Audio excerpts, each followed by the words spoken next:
it's teamwork. You can't do anything by yourself in this world. You really don't. You get raised by people who love you, and you work with your friends. Hopefully you get to work with friends, people you really love. And this thing I'm doing now is the same thing. So here's a typical example. We wanted to paint a whole bunch of guitars, and my partners in the music industry, the Ibanez, were kind enough to sell us a whole bunch of guitars at cost. The gallery buys the guitars.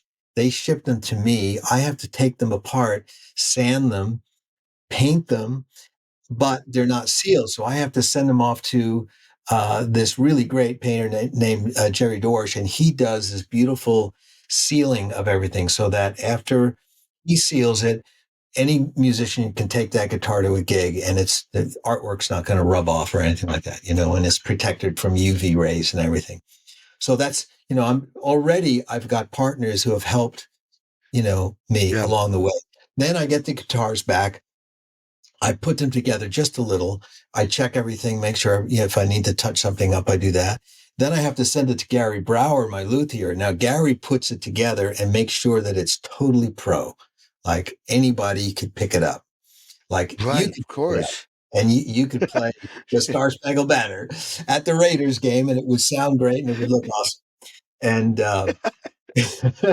Let's try that. Let's let's try try that.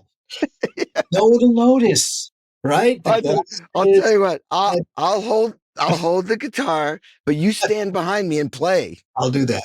We should try that. And so then I get them back, and then I have to show up, play, and show the people, yeah, this thing is freaky. It's a beautiful guitar, but guess what? I can play Satch Boogie on it. It sounds just like all the rest of my guitars. And but when you stop for a second and you look back in time, you go, wow, this took teamwork.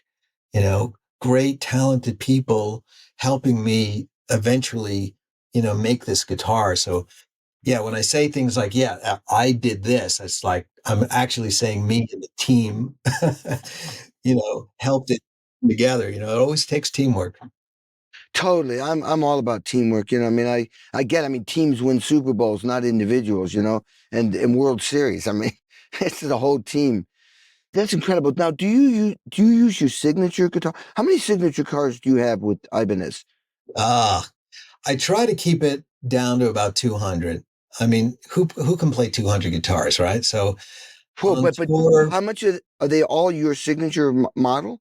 No, yes, they yeah, aren't. yeah. They are. Wow. Yeah, I used to have uh, you know, a big collection of vintage guitars, maybe going back 20 years. Yeah. But I'm a terrible collector because I relate to instruments on an emotional level.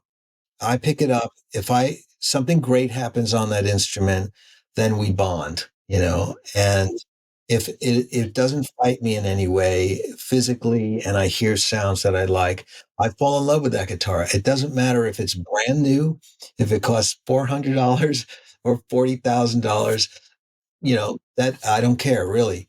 But if I pick up a, $350,000 Les Paul and nothing happens, I'm not impressed because I'm not a collector. I'm not thinking about investment in the future or anything like that. So I just get rid of that stuff or I never buy it.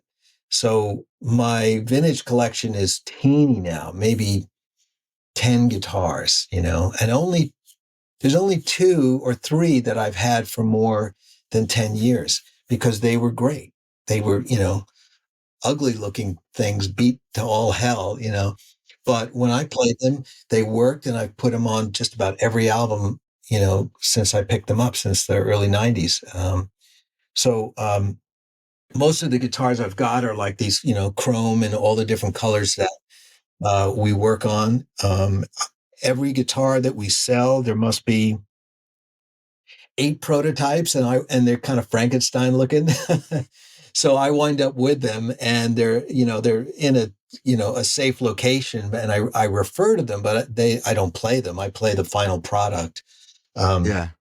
so I'll bring maybe 8 or 9 on tour, as backup. Sometimes you need a guitar in the afternoon for a press event, and or sometimes guitars don't react well to a new environment because it's more humid than normal or drier or something. So sometimes it's nice to have a secondary instrument to pick up.